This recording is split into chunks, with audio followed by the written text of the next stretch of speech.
Welcome to the Master Cars Pro channel. Today we'll talk about the problems and weaknesses of Nissan Navara.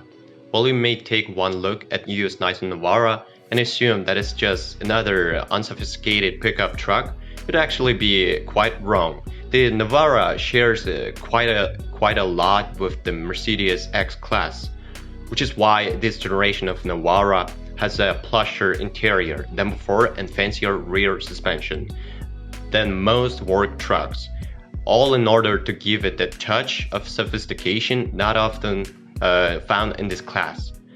There are two bodied styles available, a king cab model with a longer load bed and a double cab with a slightly shorter bed but a bigger body that provides more interior space and seating for 5. The 2.3-liter 4-cylinder diesel engine can be found as either a 160 bhp model with a single turbocharger or a twin-turbo 188 bhp version. A 6-speed manual is standard, but the ratio are fairly short. This has been addressed with an improved manual gearbox aided from 2019 onwards, and the lever is unpleasant to use. The 7-speed automatic available on more powerful Navara is a little bit more enjoyable to use. When it comes to handling, the Navara certainly isn't as tidy in the bands as its Mitsubishi L200 rival. The steering is very truck-like and heavy, requiring much arm twirling in parking maneuvers because of its low geared rack.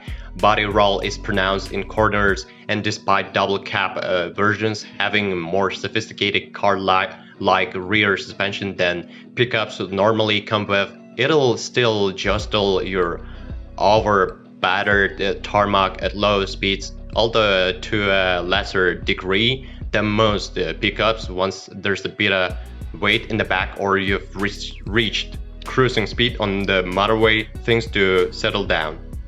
King cab Navaras have rear-hinged back doors and temporary flip-down seating in the rear.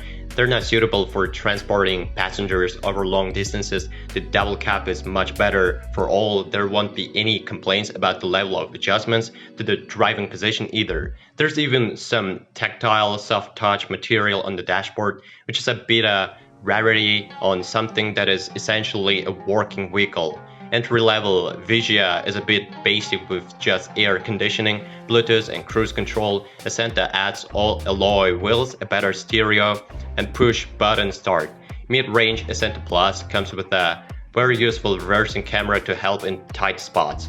And Connector variants come with sat-nav and DAB radio, while top-of-the-range Tecna has leather seats with electric adjustments for the driver, LED headlights and rear parking sensors, and a 360-degree surround view camera system. The Navara is good news if you need decent cargo carrying capacity.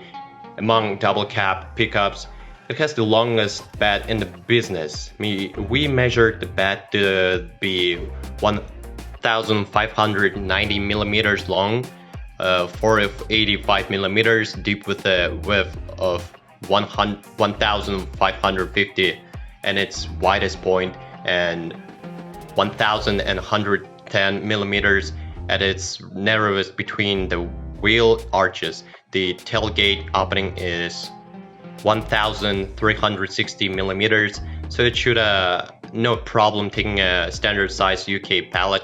Despite being a big and heavy sort of vehicle, the Navara is actually pretty efficient for its class. Even the 30th 188 bhp automatic double cab version still managed 41 mpg combined NEDC and 183 grams per kilometers of CO2, while the lighter 160 bhp manual king cab model has figures of 46.3 mpg and 159 grams per kilometer. This should make it cheaper to run than a Toyota Hilux. Any Navara registered after 1st April 2016 will fall under the current flat rate road tax system. Find out more about the current road tax cost here. Nissan does have fixed price servicing, but it doesn't apply to the Navara. There are no prices quoted online, and you'll need to contact your local dealership for further information. Prices will differ depending on your upon which part of the country you are in. The high sidewalls of the tires used on the Navara mean its alloy wheels should remain uncatched from curb damage, and but jagged rocks that you might encounter while driving off road can cut into the rubber. These cuts might look incontinent, but they increase the risk of blowout at high speed. Four-wheel drive pickup trucks are designed to handle hardcore off-roading, but you should still check underneath for signs of damage from such activities. Also, make sure any thick mud has been washed off the chassis, otherwise it can trap moisture and cause corrosion. If you plan to do some more serious off-roading with your Navara, you'll need to look for an example that has a lockable rear differential fitted. It wasn't standard on any model and had to be specified as an optional extra when new. If your Navara has a removable hard top over the rear bed, it may have a potential issue with the high-mounted stop lamp not illuminating at the same time as the rear tail lights of the vehicle. Effective vehicles will need modified writing fitted to solve the issue. If your vehicle has a hard top, contact your local Nissan dealer for further information. There wasn't enough data to include the Navara in our current What Car reliability survey, but Nissan as a brand only managed to finish in 27th place out of 31 car manufacturers.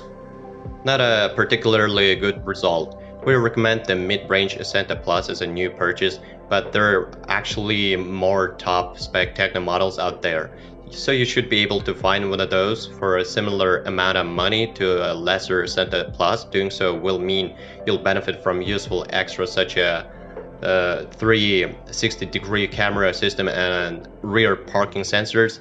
We also prefer the automatic gearbox over the clunky manual. While the manual has been improved from 2019 onwards, we'd still go for the 7-speed automatic. This also means you'll need to choose the most powerful version of the 2.3-liter diesel engine, but since it has similar running costs to the lesser engine, this shouldn't be a major problem.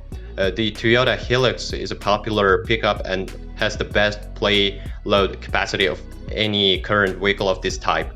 The infotainment is much cup, and the driving experience leaves a lot to be desired, but it's a dependable vehicle that can tackle anything you'd care to throw at it. If you need more chassis and power choices, you'll need a Ford Ranger. You can have a relatively efficient 4-cylinder diesel or a more potent 5-cylinder unit, and there are single crew or dual cab body styles available. The Volkswagen Amarok is our current pickup of the year for a very good reason. It's the most civilized vehicle of its type to drive, and its powerful 3.0-liter V6 diesel makes it pretty quick. Well, if you are the owner of this car, then please describe the problems that you had to face during the operation of the car. Perhaps it is your feedback that'll help viewers when choosing a car. That's it for today. Thanks everyone for attention. It isn't much work for you to subscribe to the channel. See you soon.